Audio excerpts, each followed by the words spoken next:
The much talked about reality show Muslim Matchmaker is helping Muslim American singles navigate the chaotic dating scene in the hopes of connecting them with lifelong partners. Take a look. Okay, Doreen. I want to know your physical type. What are you into? So, I would like someone taller than me. Okay. I'm 5'10". All right. So am I. I married 2 men, 5'8". How do you feel about that? Oh. I could do it. Good. I mean, that's the right answer. but like, Keep going. I do like someone who has hair on their head. Okay. Hair on his arms? No, I don't like hairy men. You don't like hairy men? No, So hair's all okay. Muslims are out. What are you talking about? Are Maybe- you okay? Maybe we need a convert. You got to flirt to convert. So just in time for Valentine's Day, please welcome host and matchmaker Yasmin Elhady.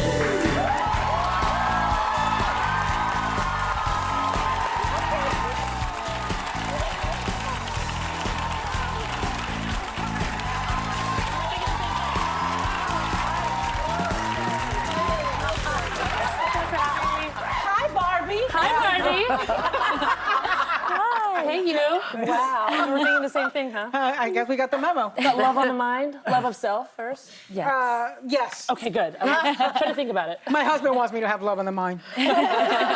So Yasmin, everybody's buzzing about your show, Muslim Matchmaker. Give us some dish about the show. Tell us something. Why is this resonating with so many people? Yeah. Well, it's a show from real authentic place of love and joy and celebration.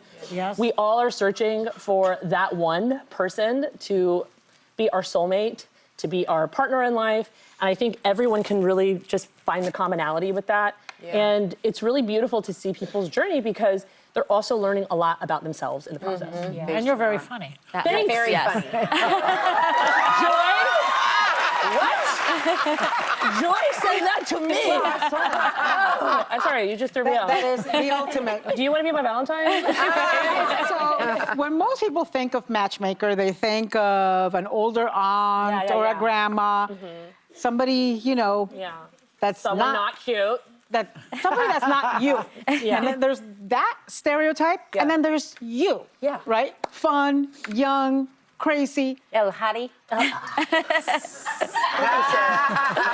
how long, tell us, how long have you been doing this and how many love connections have you made? So I've been... Other than Joy. Oh, yeah. Me and Joy have our own love connection. I've been doing this for 18 years. Wow. Yeah. My first match was my brother. Oh. I know. I like met a girl in Santa Monica and I was like, oh, God. Wow. This is my brother's like partner. This is my sister-in-law. This is my sister-in-law. Yeah. I ended up spending a night at her house that night. And then I called him quietly from her bed like, I met your wife.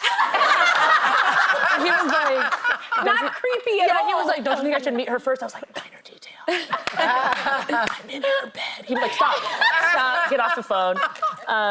So that I started kind of realizing that I had a knack for it. I was looking for why I was doing it. I realized I was looking for complementariness. I was looking for people to basically be complements of each other's temperaments. Yeah. And so I realized, the reason that works is because she's actually my brother's like little puzzle piece. Yeah. You know, and they're good at different things and they're bad at different things. And that's kind of what that's my philosophy. And you got all that in one day? I got all that in like a couple hours. Wow. Yeah, I have a little bit of a thing. Got a little bit of a thing. So I've had over 55 marriages. Wow, that's amazing.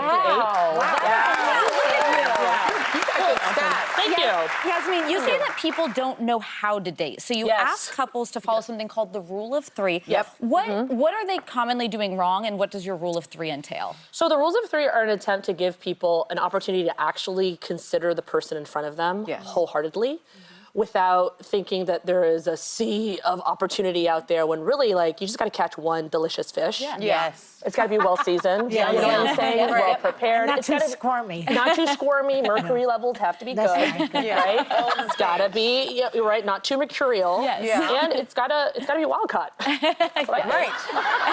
Why are we even eating fish if it's not? And so there's like this idea of this false choice that is just an illusion of endless choice. We really want the rules of 3 to say, hey, be serious about this. Be intentional about how you are approaching dating. Yeah. I know, Sarah, you kind of that's right, like that's like super your mantra, intentional. right? Yeah. About being intentional dating. And I really hope that people take away from this show that the rules of three are just about really going deep, giving someone an opportunity, not dating a million people at the same time, not swiping left and swiping right on a human being. Like, spending I can't some like time swipe together. when someone's in front of me. I can't like swipe them. Yeah. I can't like push them like without a restraining order. You know what I mean? Like someone's gonna be called. Like the police are gonna be called. So like stop swiping on people and really give them a chance. We want you to go on 3 dates, get to know somebody, and then decide, okay, I should be exclusive. Go on a 3-month journey with them to explore an emotional connection or not. And then we have 300 questions. 300 questions. and we- Amazing. It's a lot of questions, but they're divided into 12 categories for 12 weeks. Okay, one, I want to be your best friend. Two, we are in the age of dating apps, and there is an app for everybody: Christian, Jewish, gay, straight, farmers. I think that's actually It is a thing. So, what do you think of modern dating today? Because today is Valentine's Day, and we have a lot of young singles working on our staff, and they don't have a matchmaker to help them. So we're cutting to the chase. So, what is your best advice? How do they meet their person? Yeah, how does my son meet his person? Yes, I can. First of all, just bring him to me. Thank you. I will flirt to convert. Thank you. Thank you. Just kidding, Sunny, but don't want to rob the cradle. Honestly, my best advice is if you are really approaching the apps with an intentional idea of what you want, like there's hookup culture. You want to do hookup culture, you can do hookup culture. That could be your intention. But if your intention is something deeper than that, then really take it seriously. Yeah. And what that means is also kind of being upfront about your intentions is very important on the app. Talking to one person and say, hey, like, I'm gonna deactivate my account. We're gonna move into a real like phone call, like phone number scenario. We're not gonna just stay on this app, and I wanna deactivate all of this because I wanna give you a chance. I wanna give you a real opportunity.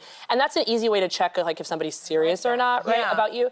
And I don't like say that should be your quick draw, you know, like, oh, we're gonna be serious and we're gonna get married and how many kids do you want and I'm gonna name them whatever. Don't do that. Don't do that. Don't be crazy. But I think that you should, if you're really coming at it and saying, I want to be in a serious, long-term, committed relationship, then like make that really clear on your profile. You can tell, because my husband said he was the one that informed me a lot of people go to these sites to hook up. They do. And then he said, but I could tell you were serious.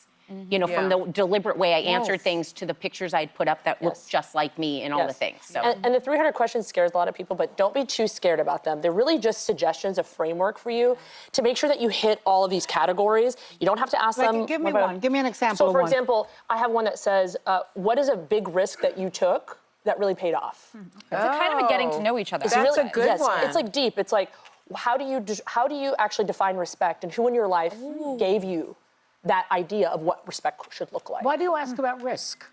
Because love is a risk. It is a And risk. if you're not willing to take the risk to be vulnerable and you're just closed off and Safe. That's right. and I mean, and safe could be, you know, you could be safe and take a risk. Yeah. That's what I mean. You can take a risk from a safe place as well, which is like, I know myself, I'm secure. That's the safest place that you can be. I love myself. I look and feel my best. That's what I tell my clients, because if you don't look and feel your best, people will sniff that out. And that's unsafe from the get. Yeah. Because now you're looking for somebody to complete you, and that should not be it. No. You should be looking for a partner, puzzle a puzzle pieces. piece to say, hey, we're gonna make a beautiful, bigger picture together. I gotta tell you, I binged this show. Yes. And I loved it. It was so good and authentic, and you were so honest with everyone.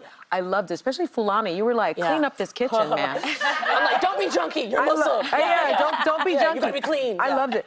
But before we go, this is just a real quick mention that in our audience are the producers of the Muslim Matchmaker. I'm going to say that Sanan Keshki and Smriti Mundra. I hope I got that right.